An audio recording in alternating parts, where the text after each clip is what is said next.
welcome to a brand new episode of Sequel Rights, the podcast where we take a look at the franchises that make you go, they made how many of those? And we give each and every sequel a fair trial. My name is Jordan Kamps, and I'm here with Elizabeth Helly and Tyler Hymanson, but you can call me Skids. Oh. Well, Skids, I'm glad you're here with us for another episode. I am not. Well, we are here this week talking about the latest in the Bring It On, the next one in the Bring It On series, Bring It On In It to Win It. But before we get started, just wanted to make sure we highlight again all of the protests and everything going on in the world, and make sure that our listeners are out there doing their part to help the Black Lives Matter movement. And everything, anything that's going on right now, we'll be posting in our show notes ways you can help, other organizations you can donate to and support. Any way that you can help would be greatly appreciated. Yeah, get out there and protest. Nothing is finished yet, and got to keep going. It's gonna be we're in for the long haul. So it's never too late to join. It's never too late to help, and there's always more stuff to be done. So follow those links or reach out to us on social media if you have any questions. We're happy to talk about anything. Not that we're experts, but more dialogue is good. Definitely not experts, but yeah. And also happy Pride Month. That's right. Indeed. So if you do want to email us, our email address is sequelrights@gmail.com. And our social media handle is Sequel Rights on Twitter, Instagram, Facebook, and our YouTube channel. And please rate and review us on Apple Podcasts. Means a lot to us, helps the algorithm, gets more people involved. Well, this week we've moved 1 year closer to the present. We're now in 2007, and we are going to be talking about Bring It On In It to Win It. We're here at the Cheer Camp Championships, where one of these teams will win the title and the right to represent the United States in the World Cheer Exhibition Tour. It's only a jump if your feet come off the ground. Bring It On is back with an all-new movie. The Sharks know they're the best cheerleading team in the country. The Jets know they're the best cheerleading team in the country. I love the smell of hairspray in the morning. But only one can win the All-Star Championships. Hail to the year. Let's bust some East Coast cheer attitude. All right. Well, before we get into this review episode of Bring It On In It to Win It, we need to take a quick break here and talk about our first sponsor, Boost Mobile. Boost Mobile, and we're not singular anymore. We're Boost. We're also this week sponsored by Ocean Potion. What's in your bottle? What was it called? There was one that was just like Spirit Cheer. It was spiritaccessories.com. Spiritaccessories.com. I went to the website. Yes. American Cheerleader Magazine. Yep. And then randomly, on a reverse shot, Audi. That's right. Yeah. That's right. JanSport. Langer's juice boxes. But most importantly, more than anything, is Universal Studios Orlando. Hey, we're really low on the budget for the next movie. You guys got any ideas where we could film for free, basically? How about Universal Studios? Orlando. Mm-hmm. It took me a while. Adventure. Yeah, I've never been to that one, but it took me a while to be like, is this the Hollywood one? No, it's Universal Orlando for sure. Almost the entire movie takes place in the resort, and about 80% of it takes place in the parks themselves. Yep. Well, maybe more like 60%, because you've also got their City Walk and the Hard Rock Hotel. I've stayed at the hotel next door to the Hard Rock Hotel, which is called like Universal. It's like based on like a European kind of boat area. But yeah. European boat area. It's Universal Venice. It's a ripoff of the one at Tokyo Disneyland. It's or Tokyo Disney Sea. It's a cheap ripoff of that. Oh my god! I'm just like, but welcome to Universal Florida's boat area. Seriously, and you actually have to take those little ferry boats to get to like the park and stuff. Like there's no way to like walk there. You have to like take these boats. Amazing. I like how the whole thing was at Universal, but like there seemed to be some weird. I guess I've never been on the ride, but like at one point they're by the Jaws ride, and I don't know if the guy goes like, "Oh God, it's the shark from Jaws," or what in the ride, but the guy in the ride just goes, "Oh God, it's a shark." And nothing seems to happen, but I thought that was a weird moment. Anyways, that ride wasn't open when I was there, nor was the Dueling Dragons coaster. It was already shut down by the time that I got over there, and now it's been torn down and replaced with the Hagrid roller coaster. Oh, okay. I was wondering if that was a real coaster there. I've never been, so yeah. It inspires the Deus Ex Machina move that saves the day. It's a roller coaster where there's 2 roller coasters. Well, I have to say it took me about, I don't know, maybe halfway through the movie to realize what everybody's names were in this movie. But did anyone, I think someone had Carson on their California City bingo page a couple episodes ago. As soon as Congratulations. Yeah, that was great. This movie is kind of hilarious in terms of how many of the things that they brought back from like the original, the first movie, in a way that is joyless and arbitrary. Yeah. Arbitrary is the word I would use. Anytime they tried to bring something back, or anytime they tried to subvert your expectations, it just seems so arbitrary. Like, we're doing this to be different than that other one, and instead we picked blah, Well, this movie, again, as all Bring It On movies must, starts with a dream sequence. Oh God, I'm like, when are they gonna stop doing this? This is the lamest one, because it's not even like about being embarrassed or like your shirt falling off or whatever. It's like a literal like serial killer dream. Well, yeah, and then one of the characters, there's like a Jason dude with a that's their mascot, chainsaw. And which is incorrect. But later on, the rival coach is named Voorhees. Yeah. It's really weird. Yeah, maybe because it was a summer camp. I have no idea why they chose that. But what type of summer camp lets you run wild around Universal Studios? The best summer camp, I guess. I know they got in trouble once, but they were in there like at night, during the day for practice. Yeah. Like, a lot of these cheerleading competitions do take place, I'm sure, at Universal, but also at Walt Disney World, but they're not in the park when they're having these festivities. Yeah. Oh, yeah. You're not breaking in to start a bonfire in the middle of the back lot. Yeah. That was great. Which happens in this movie. I did like that, we started with this dream sequence, and apparently the fact that this, our main character, Carson, has nightmares is like woven into her character personality. Like, she's known for having that she does. She wakes up and goes like, I swear it wasn't a nightmare, guys. I was just screaming because I was excited. But she has another nightmare later in the movie, which was terrible. So immediately we find out that the teams are the Sharks and the Jets. Whoa, where have I heard that before? When you're a jet all the way. That's right.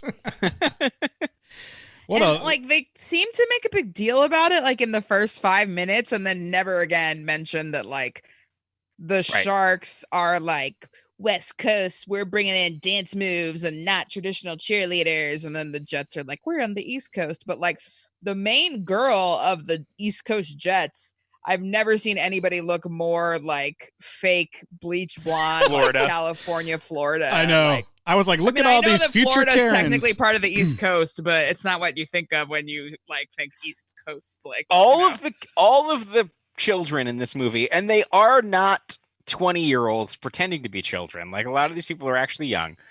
They looked so tan and so bleached out. Like, it was disturbing to me. Yeah. I was like, oh God, like, don't sit in the tanning bed. Like, it's bad for you. Don't you know it's bad? Well, yeah, and the main girl, I can't even remember her name now. Cassie Scarbo is the actress, the main antagonist girl. Brooke? Is it Brooke? Yeah. Okay, Brooke. She is so blonde and bleached that she looks more like Ashley Tisdale than Ashley Tisdale's own sister, who's in this movie. I know. Jennifer, I did as the like dumb ditzy girl. I did at the end look up like which one was Jennifer Tisdale, and I thought for sure it was the Brooke character, but it was not. Right? It was she played like the dumb one. There's always a dumb one. Apparently now that Steve Rash is in charge. There was but who reads the Art of War? Yeah, they were very. Felicia Day was the goth one, kind of. Previously. Oh, that was a little bit goth, yeah. Yeah, I guess. Yeah, they seem to really actually read and comprehend the Art of War, though. It wasn't just like they were carrying it around as a prop. Like she was able to bring up like specific principles on a dime. Yeah, and I mean, and she as we learn throughout the movie, she is more evolved than the some of our previous, like even just in the last movie, the mean girl in the last movie was god awful. In this movie, Brooke is like, she's like, mean, but always kind of like standing up for her squad. And then, in the end, like trying to help Carson get together with Penn. And spoiler alert, guys, like these squads end up coming together. The Sharks and the Jets. I said call them the Sharks, but that's basically what their name is. They consider that. There's a lot of poop jokes in this one. They consider the Sharks. It's the Sharks and the Jets, and they land on fusing their talents, their desires, their young excitement for cheerleading into the moniker the Shets. Should have been the Jerks. Yeah. This was so dumb to me. I was like, they make t-shirts. Yes. I can't believe that there was a scene. Yeah. Instead of someone just being like, we're going to be the Shets, that would have been slightly better. But there's a scene where they're like discussing different ideas, and the good idea they land on is Shets of all things.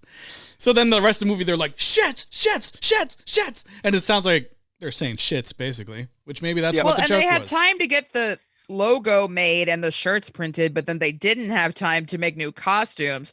So they have to like quilt, like Frankenstein together the costumes, Frankenstein them, and like you're confusing time with budget of this movie. It's so weird, like the way they Frankenstein it though. For so many of the girls, it makes it look like they have like a random loincloth or like a floppy dick in the front of their thing, because they have like one stripe of the other color, and it's not like sewn down onto the skirt. It's just like flopping everywhere, and like it doesn't make any sense. It was really weird looking. It looked like I love the idea super crafty of a costume designer being like, we need the floppy dick fabric in front of these.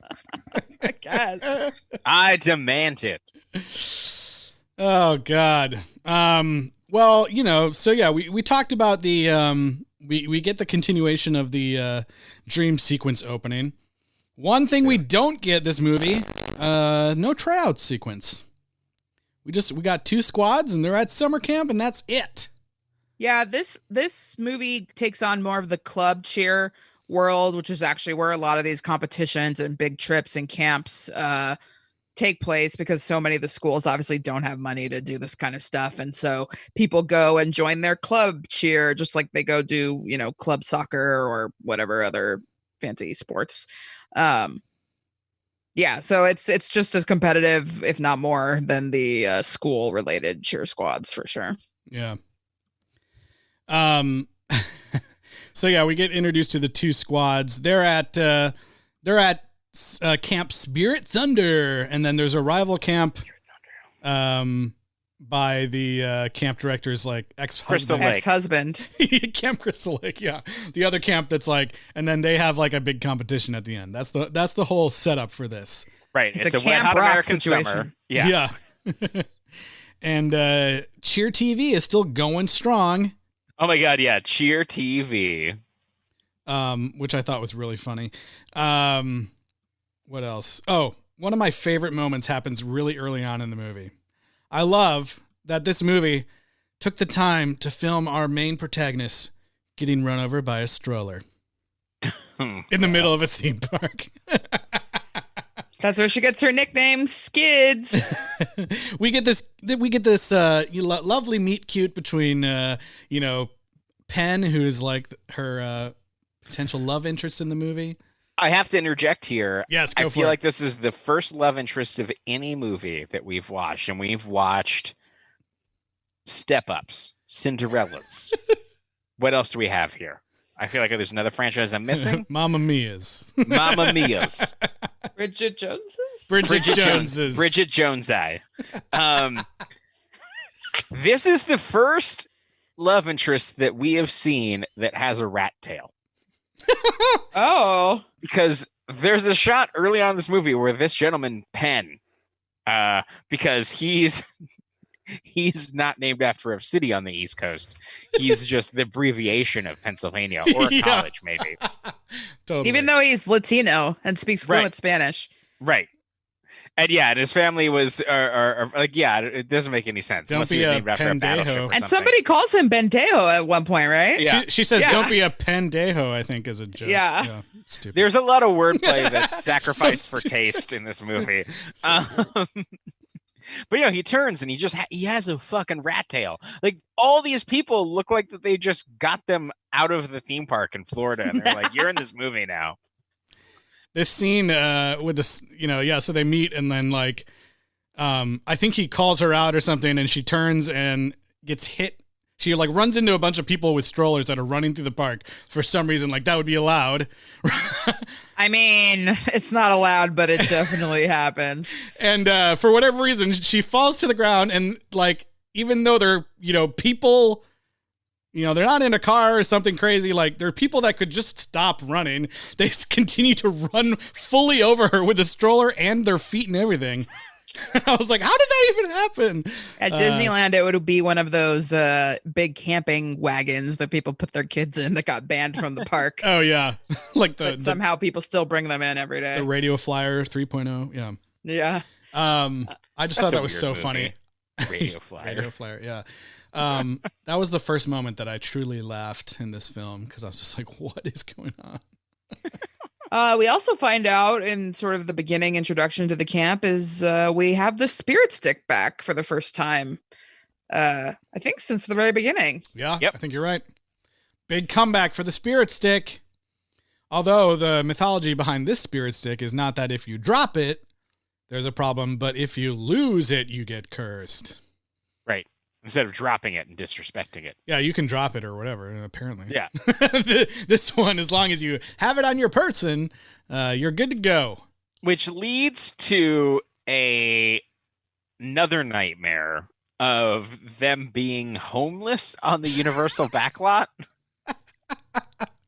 Yeah, homeless standing demon around people. a hobo trash fire because they can't get the spirit stick back and their It's lives. really bad. I mean, this movie Yeah. already did a lot of offensive things. And then I was like, now you're making fun of homeless people? Yes.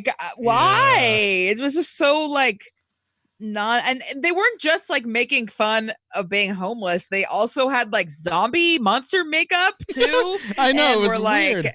Yeah, it was. And then the teacher is maybe a zombie and attacks them. She jumps out. She comes flying out of a dumpster, and then she's saying this incantation like she's a witch. She says, "Here, I wrote it down." She says, "Run, flip, jump high, diss the spirits, and die, die, die." Just basically exactly like that. And I'm just like, what is going on here? Yeah, it was pretty offensive. I don't know. Yeah. This movie, yeah, they try to, okay, so Sharks and Jets, obviously West Side Story, they're trying to set up this Romeo and Juliet situation, but then they just kind of drop it halfway through the movie, but not before saying things like, I can't be in an interracial relationship. Ugh. Yeah. Yikes. There's a lot of stuff. Well, okay. Yeah. There's It's your cheer team is not your race. You can say I can't be in a relationship with somebody, to compare it to being in an interracial relationship is just no, don't. I said it as an offhanded thing, but really it is the Achilles heel of this movie. Not that it needed help in failing, but this movie sacrifices good taste for wordplay at every chance that it can get. It goes for a cheap joke where it doesn't need to, and it's forcing and I think that it part of that is the extension of kind of the writing and the comedy of the first movie. Like, I think that like it's the thing about the first movie is that it's people taking cheer so seriously, right?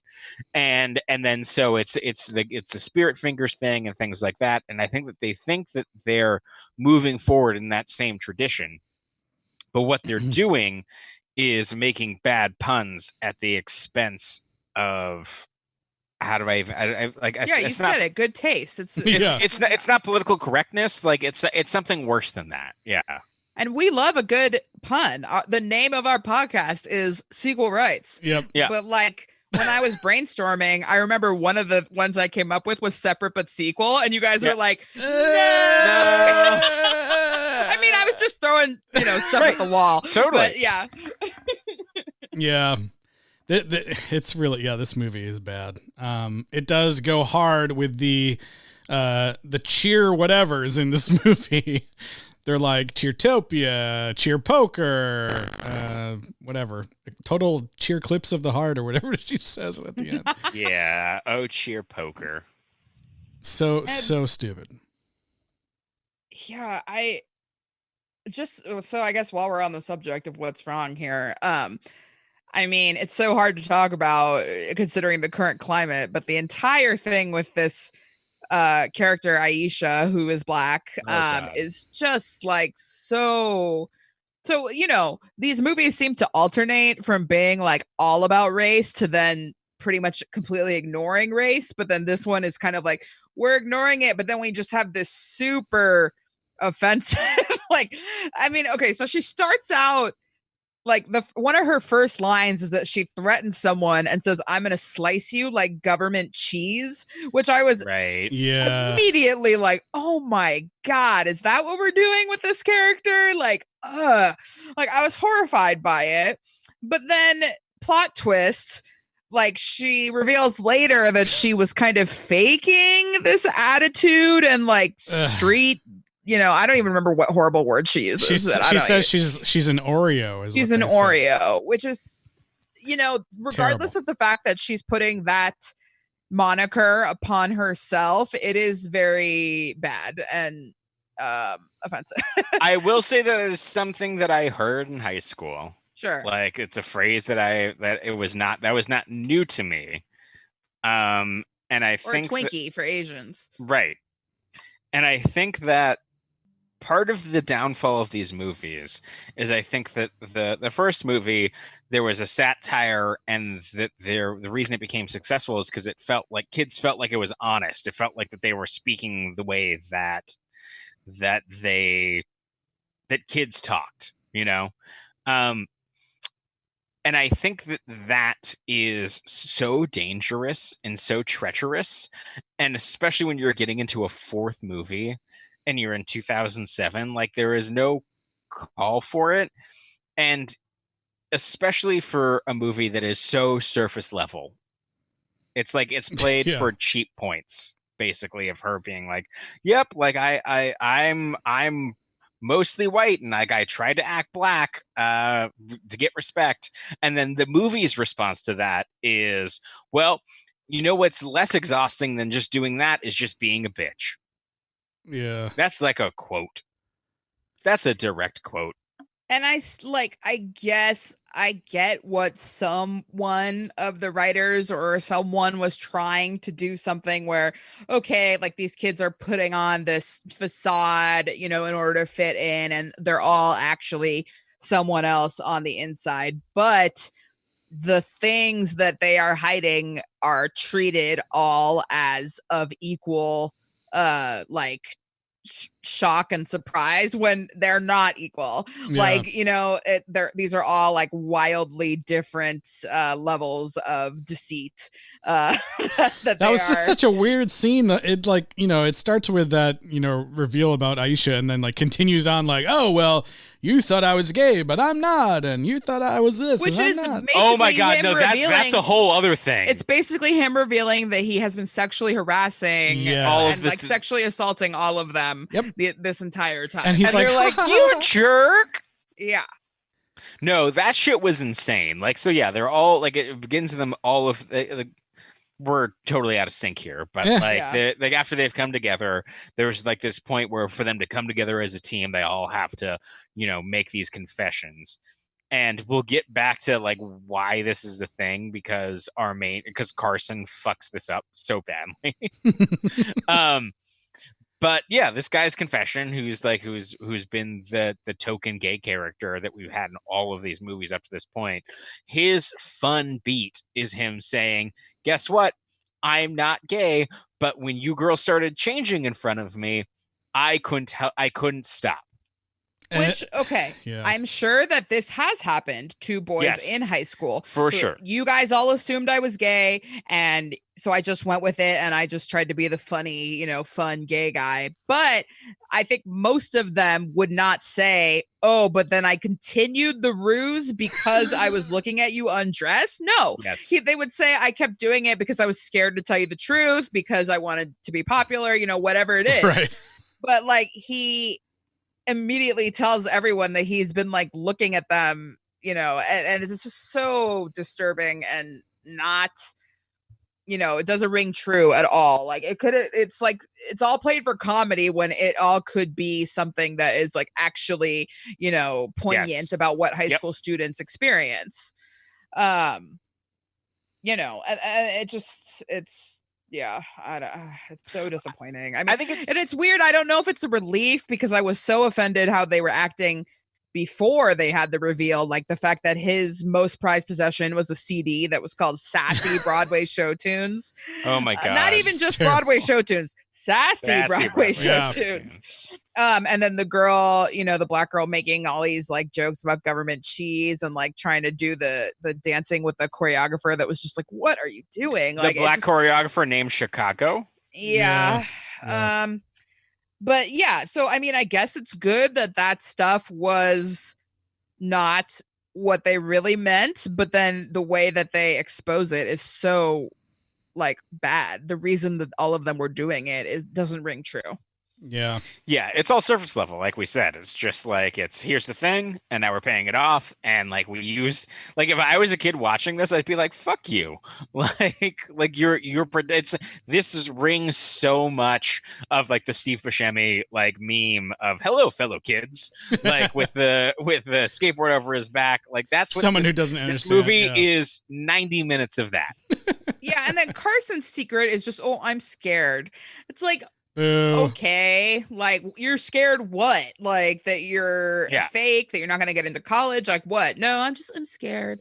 And then Penn's whole secret about, that he took a scholarship even though his family's rich, like that could be an interesting story. Like that is very bad what he did. I'm sure there are people that have done it before, and like that could have been interesting, but she uses it, as a weapon against him. And then later we get a scene where he's on the phone with his parents, but then it's never resolved. You never find out like if they accept him or if, if he's disowned or like, what is the deal? They're just going to ride Double Dragon forever. He just hands them like a giant wad of cash and is like, oh, I'm sorry. Those Butterfingers were heavy. It's so stupid. I do. I don't know what else you got. I was going to talk about some other stupid shit in this movie, but so it's funny because obviously I'm a huge fan of musicals. I love musicals, but in the Cinderella story movies and now this series, we have many times said that these movies devolve into musicals, which is sad because normally if something's turning into a musical, I would find that to be an evolution that's good. But the way that these movie series do it is that they start turning more and more into musicals when they have run out of ideas and they think they can substitute a musical-esque number for plot or character. Yep. Yeah, I did enjoy the escalating cheer events in this movie. They start off with a cheer off, and then later, out of nowhere, there's a cheer rumble, and then even after that, the director comes in and is like, "What is this? A cheer death match?" the cheer rumble thing was really funny. This was right after they're like, like we were talking about, they were out on the street in the Universal back lot, just in the middle of the night, burning stuff on the ground, like nobody noticed they're there or whatever. Yeah, you guys, if we all had to burn one of our most prized possessions in order for the podcast to be more successful, what would you throw into the fire? Oh man. Oh boy, it would. It's already kind of melted. I'm gonna hold it up right. It's actually sitting right on my desk. It's the first Star Wars ship that I ever got. It's the escape pod, and it was sitting too close to my heater, and it melted. So you already burned it. So I still have it. I got another one that's like intact, but I keep the melted one. Yeah. Yeah, I don't know what I would burn. I'd have to think about it. How did it burn? How did it burn? I guess in honor of the Sassy Broadway Show Tune CD, I would burn like one of my Hunchback CDs or something for you guys. Yeah, mine would probably be some Lost related thing. Yeah. Oh yeah. The Lost records. No, I know. I want to keep those. One thing that I thought was really funny about this movie is that it showcases like it really brings to the forefront like the mob mentality of the cheer squad. They're just like out of nowhere, like we're gonna have a cheer rumble, and the entire group is like cheer rumble, like they've all heard of it before, and they're like, yeah, let's do it. And then they all know the choreography to go into pairs with the other team. Like, you go the other side. Cheer rumble! By the way, the cheer rumble lighting is horrible. You can't see all the lighting in this movie is terrible. I was convinced that it was because they were gonna like not show any of the actors, and because they couldn't actually do the dances there. That's why I was that's why it's so dark. So I don't know. It was so bad. Like, there's no excuse for that. Like, I know they wanted to be at night, which is fine, but put a freaking light up. Like, you're already on a set. Yeah, like literally. That street in Universal is a set. Like, it's just crazy. And then the cheer off, the one that's in the wave pool. Yeah. It's like somebody involved in this production knows their stuff, because there is an explicit reference to chorus line in the cheer off. Like, they specifically say like dance 10 looks 3. Like, that is exactly out of chorus line. And like, but it's like not even the team that had the guy that was into Broadway, and it makes no sense. Yeah. What else? I did actually, it wasn't quite as exciting as one of the other supercuts that I did, but I did put together a supercut of Aisha's character, because for a while I was like, oh my gosh, this is like all she does is go like this. Hell to the yeah, or hell no. Hell to the yeah. What the hell? So if you want an idea of what she sounds like in the movie, there you go. Yeah. That was all before her reveal, or both? That was all before, yeah. Okay. So she didn't do it as many times as I had thought she was going to, but it was also, still it's pretty kind bad. of like, I mean, this actress is perfectly beautiful and young looking, but compared to all of the other people, she looks a lot older. Like the actress that played Aisha, which is like the opposite of Gabrielle Union from the first one, who was older than everybody but looked young. She also not just her. I think a lot of the people in the movie were just like bad actors, and it sounded like a lot of the times when they were like trying to be serious, or it sounded like, oh, this was like the first time they were reading the lines. If you look at the IMDb, that holds correct. Yeah, it seems that most of them are primarily dancers, which is one way to do it that sometimes turns good, but then you can't lean on those people as much as this movie tried to. Yeah, but. Yeah, so, I mean, plot-wise, we get more drama about the relationship. We get more drama about the cheer squads going up against each other. I loved the whole fact that they ended up... It's just so stupid. They lose the spirit stick somehow. It magically disappears. And we get this really lame montage of, like, the bad things that happen to you, and it's the curse. And they're all just, like, pretty mundane things that could have just happened anyways. But I love that the whole reason that they end up being triumphant at the end is that like they fuck up one of their the cheer rumble like gets interrupted, and like half of each squad like breaks their legs, falls terribly. Like they show it happen. Like they fall from great heights onto the concrete, and it looks awful.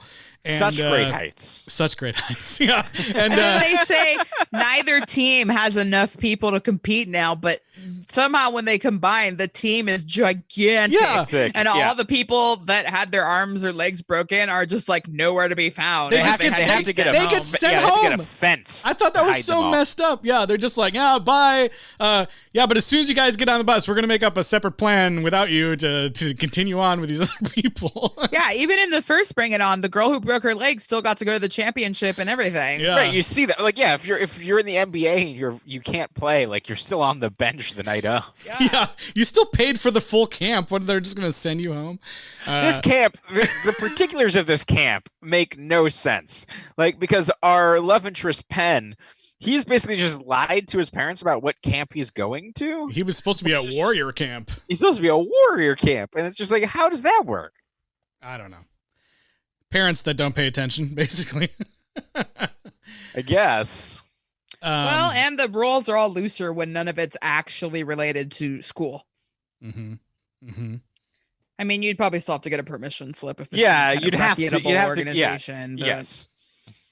I really enjoyed the big romantic moment between Penn and Carson before they get rudely interrupted by all the other losers in the movie. They're at this weird like teen dance party. I don't know if that's something that you've experienced, Eliz, It's but no electronica, I can tell you that. I love that. Like, yeah, they have these. It's right there in the park. Right. They have these like floating globes that have really like terrible quality video on there. But it's apparently good enough that everyone from across the park can be like, "Oh my God, it's Carson and Penn. Let's go." But I had no idea what was happening in that scene when it started, because like they're dancing with everyone else, and then all of a sudden like this dude comes up with a video camera and he's just like filming them, and I'm like, what is going on? Yeah, it's like a kiss cam situation. Yeah, I couldn't tell what was happening at first. Yeah, it's funny, the grassy area in the park where they're having like the different stations of the cheer camp earlier. When I went there, we went in November, so like for some reason a bunch of the Halloween Horror Night stuff was still up, so that whole grassy area was filled with columns that had the little trick or treat guy on top. Ah, nice. Your favorite. Sam. Yeah. Sam. Yeah. But cool. I think, when did this take place? 2004? 2007. Seven. Okay. Yeah. So this was before they put in the Jimmy Fallon ride at that theme park. Yeah. It's a thing.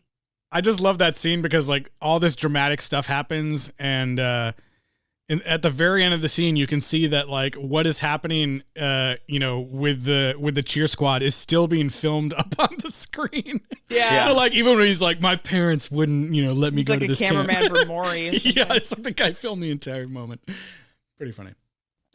So yeah, the squads come together. They're called the Shets. It's dumb. It's real dumb. I like that. Was over I was like, I can't deal with the shit. I can't believe that. I can't deal with this shit. I mean, it's definitely it's interesting. It's like we said with the second movie, it's kind of like, okay, I didn't really see that coming at first, especially when you call them sharks and jets, you don't think they're going to come together. No. But they do. And so, that at least is original. But then the problem with that is then you have no compelling antagonist for the final competition. Oh, yeah. What are you talking about? They got the flamingos. Yeah, but we don't know anything about the flamingos, like the flamingos. I'm doing the thing. They're doing the arm thing that you cannot see. They while there's the other camp at Universal Studios, the flamingos in the other summer camp has a different part of Universal Studios. Yeah, they're in one of the that's apparently nicer. They're in one of the I love this part. They're in one of the stages or whatever, and they sneak in, and they get immediately caught when they sneak in by the director, and he's like, "Welcome to Cheertopia. We have state of the art everything." And it looks like they just have a bunch of like it's like. They're glitter streamers. Yeah, but they're all like getting massages, and like people are just doing flips and stuff. Like, I don't know what's going on in there. It's like, like before we practice, we send someone from our team to Party City. I know. I was like, what technology is he talking about? State of the art, huh? Yeah. State of the art gymnastic chiropractor pads. and Yeah. Yeah. So stupid. Well, we see a Mel's Drive-In in this movie. Yeah, I thought that was That's funny. really there. And it's just like the Universal here. They have fake Hollywood stuff. I saw there was a restaurant called MBA City, which I imagine is probably closed now. Yeah, I think it's now NBC Sports Grill. Ooh, I bet you could get a potato skin there. Yeah. And the coronavirus currently. Yeah. Ew. Well, should we? You guys want to get into the final cheer championship? Is there stuff to get into? I mean, don't yeah, even go know what for to it if you say. got Did something. They offensively start with like chain link fences Well, and like I know that. So like we go through all the different cheerleading squads, and we finally get to the Shets at the end, which is so dumb. But yeah, their routine starts off like kind of like in Bring It On Again, where there was like some weird avant-garde opening. This one they come out like they're gonna start a show of Stomp. they all have like trash cans. They have trash can lids and brooms and stuff. And I'm like, what the fuck is going on here? a lead pipe. No. Yeah. Like they're kind of doing the Chicago like cell block tango thing, but with chain link fences. But then they kind of go more into props. And then after like 20 seconds, they just drop all of that and then do a regular cheer routine. Well, it's like, I was just like, what? Okay, no wonder they won, because one, like, apparently no one else knew you could have props or do things things that didn't seem like cheerleading at all. And two, like, their routine was seemingly 3 times longer than everyone else based on what we saw. Well, and the cheer TV lady in the beginning, she says that like this battle is going to show the debate of where the limits of cheerleading really are. Like, where's the line between dance and cheer, and like, what does this all mean for choreography? And then that is never discussed. She says, like, I wrote this down. She says, "Welcome to the most exciting cheerleading in the world." And I was like, okay. And like, this is an actual interesting topic, that many people there. I mean, there's even a whole other thing, song and cheer, because song does more dancing and cheer does more cheers and stunts. And, it's like, this is a discussion that people out there are having that could actually be interesting. Yeah. But forget it. And whatever. Yeah, I thought it was really funny that, I thought it was an interesting idea that we hadn't quite seen yet, this squad has been developing like a brand new super move that no one's ever seen before. And earlier in the movie, there's this whole thing about the double dragon roller coaster. And like one of the times they're looking at it, they're like, oh, wow, what if we did that, but with people? And so they're planning this whole thing. And then during the, we see them practicing it, which is really funny. And then during the final performance, they pull it off without a hitch, but to my eyes, it looked so lame and not interesting at all. It looks not good. No, it looks I bad. thought it looked like totally lame. No, I think it looks pretty good. Well, I mean, I guess you just have to think about it because they're not being thrown as high as most of the stunts. Yeah. But most of the stunts, you don't have people in the same like angle. So however you throw them, the people catching them can adjust forward and back to catch them. Yeah. But when you have them being thrown that close, parallel to each other, if you're off, they're going to hit each other or you're going to hit the other people that are trying to catch them. Like, I mean, it is hard. I totally get that. Thought of this more than I have. I totally get that. And I get the difficulty not a of cinematic. it. Yeah. I was going to say, I don't know if it was like the way it was shot or what, like maybe they should have just had a like further away angle, but like I don't know, something about that whole moment, and also immediately the judge, like I tried to get this audio, but it's so muddled. Like when you watch it on my computer instead of the better sound I have on my TV, you couldn't barely hear what he said. But like immediately after that happens, one of the judges goes, "That was awesome." Oh my god, that was He's so like, fucking that was funny, awesome. man. That was awesome. And that was them like, that was knowing it did not awesome. look good, and they had to show somebody saying that it was good. Yeah, I was like, that was not awesome. It's just one of those things too, because like, if you watch figure skating, you don't know if it's a triple Salchow or a triple loop or whatever, like you depend on the announcers to tell you. Yeah, sure. It's just like the build up to me was not like, and maybe it had to do with the fact that we'd already seen them do it multiple times in rehearsal. That when that moment hit, I was just like, eh. Yeah, maybe they should have failed every time, and then and then we could pulled finally off. see it in its full glory at the end. Yeah. But either way, obviously the Shets win it all in the end. The Shets win. The Shets win. Yeah. This was another moment where I was like, I was laughing really hard because they're like, okay, at the end they're like, oh my God, we won! Like, there's no curse at all. We broke the curse. And then in the background, there's like the squad is going like this. No more curse! No more curse! I just thought that was so funny. Again, the mob coming through. No more curse. And it turns out that the prize for this squad was also being in a music video. No, they got to travel the world. They got to travel the world with Ashley Tisdale to sing Kyle's mom is a big fat bitch, right?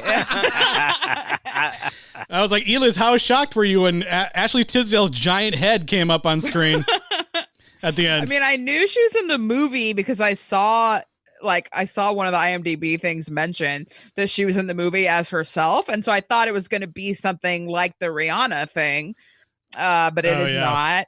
She's just kind of there. She just appears really like part of the narrative. Whoa. Yeah, it's very weird. Honestly, I thought that she was one of the girls. She's not in the movie other than to be singing the song at the end. The ending was really funny. Like I was laughing so hard about the no more curse thing, and I was like, I was taking notes, and I saw our main characters kiss, and I looked down for a second, and then I looked back up, and they're like suddenly in London, and I was like, I was like, wait, I had to rewind this. Did I miss something? They're kissing in front of a very ample green screen. Yeah, it looked so bad. It looked so bad. Someone's like, yeah, throw up my photo I took a couple of years ago as the green screen photo. And I think you know what I'm going to say about this final montage. The he said, she said montage? What about it? Well, first of all, it's disappointing that there's no like actual bloopers and that it's not like a well-known old song that everybody knows. But, you know, we see them in some traditional garb from white countries, which is fine, you know. Well, except for the Egyptian one. Yeah. And then all of a sudden in Japan, the goth girl is dressed as a full geisha with the white makeup, and she makes the like puckered lips face and like does a little like geisha dance, and it's so bad. Why?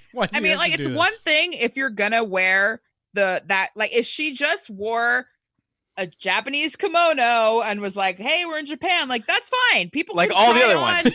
cultural costumes from other countries. But if you're gonna then paint your face white and you know, evoke that geisha thing and then make that face and dance like that, it's not okay. It's real bad.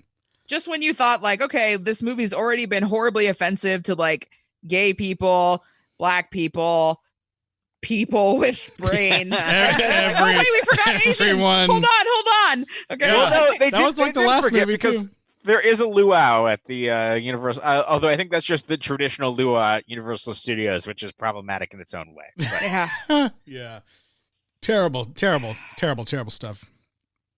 But it did make you want to go to Universal Studios. No, wait, no, it did it? It didn't look fun at all. I just thought it was hilarious that they filmed the whole thing there. Seriously, like, out of ideas. It was kind of incredible. Like, it must have been closed for like it must have been shut down that day. One of the best parts of when they're walking by that Double Dragon, it says the wait time 0 minutes because the ride's obviously closed. Yeah. I mean, it's back then, especially, and even now, like, most theme parks like are just closed on some days. It's really only like Disney that is open 365 days every year. Like Universal, first of all, there's 2 theme parks, so they can just close one and be like, everybody go to the other one.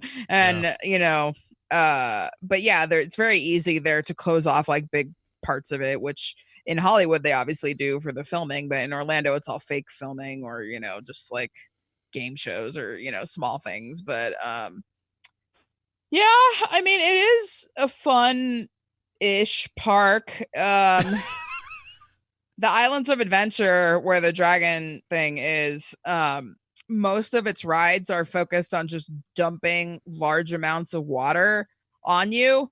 Like the new Jurassic Park ride. So much so that it's not at all. Well, Jurassic Park is fun. Like this is just miserable. Like the Popeye ride, and then there's a ride based on this Canadian cartoon character who's like a Mountie.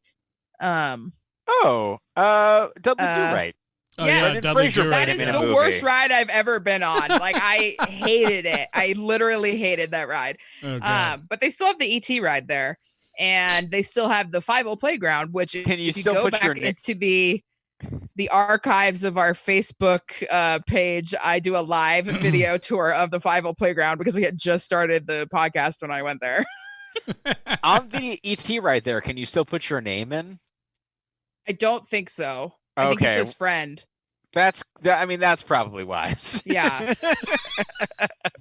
But I forgot. Like, I only remembered the bike thing and then the ending. I didn't remember that there's like this whole like insane alien ET planet scene in the middle. Oh, like, yeah. I didn't remember any of that. The only thing I can really clearly remember about that ride is I went with my friend who was a neighborhood kid. It was just somebody who grew up in my neighborhood. And he I ended up on the ride with him. It was like some school trip, and he put his name in as his dick bag. And it was like, he was like, I'll always remember you, dick bag. Really? They didn't censor it? No, they didn't censor it at all. I'll always remember you, dick bag.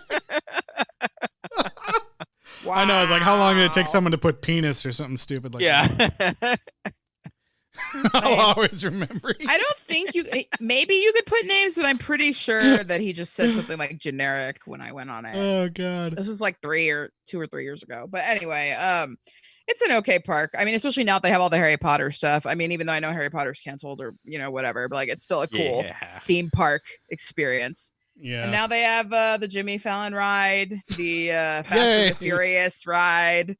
Yeah, it's just weird because they don't have the tram tour like our Universal has.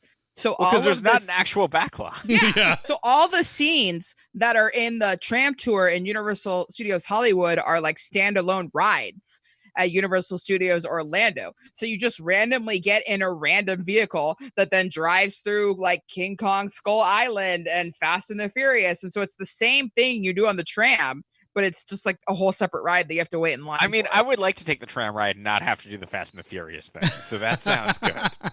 But what about the random party girls? Yeah, you don't want to see They all look like Bratz dolls. Vin The Diesel is totally off. None of them look like human beings. Yeah. I have specific opinions about that. Anyway, I missed the avalanche scene. That always like tripped me out. Yeah. Oh, God. Is there now a part where it's like because there's like, oh, there's an earthquake. It's now like, oh, there's coronavirus in Florida. They should, yeah. Yeah, so there's like so little to say about this movie that we instead just decided to have like a 5-minute conversation about Universal Studios Orlando. The only other thing that I thought was kind of funny comes from the Wikipedia page. Like, again, the Wikipedia page also had basically nothing to say about this movie. But it did turn me on to this thing that I didn't realize that the website that I rent all these things from, Vudu, does. It says on Vudu, the film is provided with parental guidelines to the movie, which basically like on, I don't know if it's every movie, but a bunch of these movies, they put like a little 1-sentence blurb about like for parents to be like, here's what the movie's about. And I thought it was funny to go back and look at what they said for the previous films up until this one as well. So here's what they say. Here's the one for Bring It On. It says, smart, sassy movie, but expect raunchy humor and language. Okay, fine. Okay, fair. I agree with that. Here's what they say for Bring It On Again. Sequel gives teens girls something to cheer about. Okay. Disagree. I don't know about that.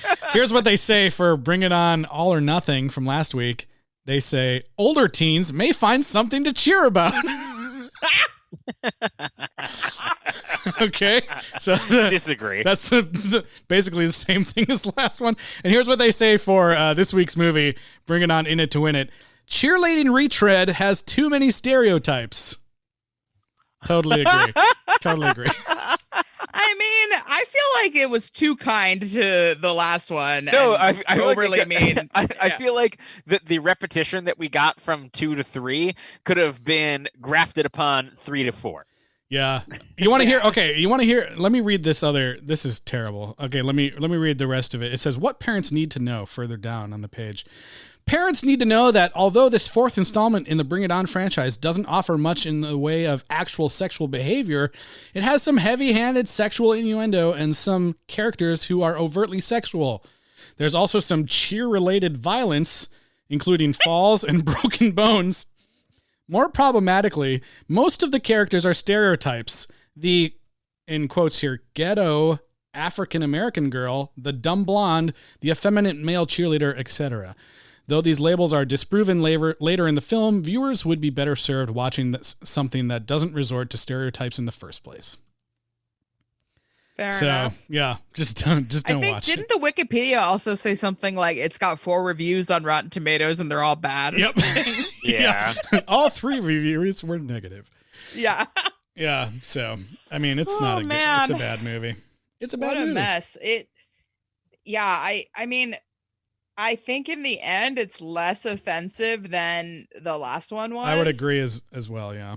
But like no, it's probably also slightly more entertaining. Yeah. But yeah, it's just like I don't want to really say it's better than anything because it still sucks. Yeah, exactly. No, it's not good. I mean, it's obviously just something they're trying to push out another movie. They had a weekend. They got a bunch of people and teenagers, and they shot some shit. They had a Universal weekend. Studios, Florida. Like you can tell. I think Ashley Benson. You can tell that she's very talented and like could go on to do bigger things. Like I don't think that she's like. Does she? That she's in a Pretty Little Liar and a Spring Breaker. Yeah, she was like one of the leads in that show. So. Oh right, yeah, Spring. Okay, yeah. But yeah, all these other people like don't. I mean, well, Cassie Scarbo, she goes on to be the Sharknado daughter.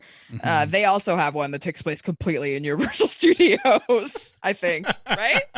I mean, I think this is the first of the Universal home video releases that has just totally taken advantage of that, which I think is hilarious. I can't wait for the Tremors in the park. Yes. I mean, that actually sounds great. Oh my god! Yeah, like people on a roller coaster. Then they need to go super meta and be like, oh man, well now there's like a Tremors movie ride, but here's the real grappling. Yeah, exactly. Well, yeah, it's whatever dude's tour. That would be desert tour. That would be amazing. I would love that. I'd be down for that. Do it, Universal 1440. But yeah, I mean, do you want to do the ratings or what? Or no? I mean, I feel like we have to. Yeah. Well, what's it going to be? It is going to be how many shit. How many shits? I had how many shits? No, I had something here. I don't give a shit. I'm going to give it 2 big smelly shits. No, I'm kidding. Yeah, how many needless dream sequences would you give? Bring It On. Which one is this? What's it called? Bring It On. In It to Win It. In It to Win It. I had a sports journalism professor that would like talk about all the sports phrases he hated that announcers would say because they don't make any sense. Like in it to win it doesn't make any sense. Everyone's in it to win it. There's no such thing as someone who's in it to lose it. Like unless you're the New York Knicks. Anyway. Ooh, burn. I don't even remember what I gave the last one though, but we were all like 1. I think most of us gave it a 1 because it was so gave it a 2. bad. You might have given it a 2. I'll give this one 3 needless dream sequences. It's kind of pointless. Nothing really happens. There is like the randomness of the dream sequences and them starting a fire and having a seance, and some of the callbacks made it a little bit less cringe. I wouldn't say more enjoyable. It's a little bit less cringy than the last one. And so therefore was slightly more enjoyable. Yeah, I think I gave last week's a 1 because it was just so bad. This one, I think I'm going to give a 2 because it's also really bad. And there's, as we all talked about, there's so much problematic stuff in here.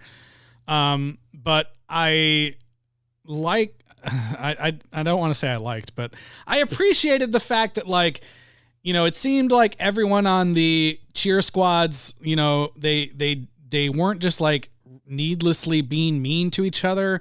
They in the end, they all worked together. And I liked that, like, there wasn't just one character that was just endlessly belittling people for no reason. I feel like, that was something that really, one of many things that really turned me off from the last one. That was just like, everyone's so mean. People here, like the one guy was, of course it was awful that he was faking being gay, but it's not like anyone was like constantly making fun of him throughout the movie for being gay. Right. And they all the seemed rival fine cheerleader. with it. Oh, go ahead. Sorry. Yeah, exactly what you're going to say. I mean, the rival cheerleader, like, it seems like they're actual friends and they respect each other. Between Brooke and she Carson. helps him get with Penn, but not without leaving about making a joke how she's double jointed and bending over in front of him. But, yeah, and that's just that's just like the tiniest thing that this movie could have done to make it even slightly more acceptable. But that's why it gets just one tiny point higher than the trash fire that was the last movie. Yeah, I'll give it a 3 dream sequences.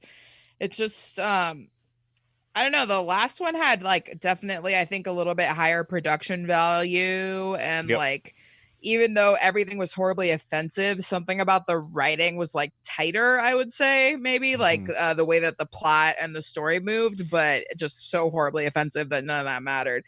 Whereas this one's like half horribly offensive and there are some good ideas here, but then the way it's executed is really bad. She's like, here's a collection of scenes that we wrote that are loosely associated with cheerleading. Yeah, and like, okay, we're gonna do like this trope. We're gonna do West Side Story, but no, now we're gonna do something else. Really. And now we're gonna, and like when they started doing West Side Story, I was like, is he gonna die? Yeah, no one dies.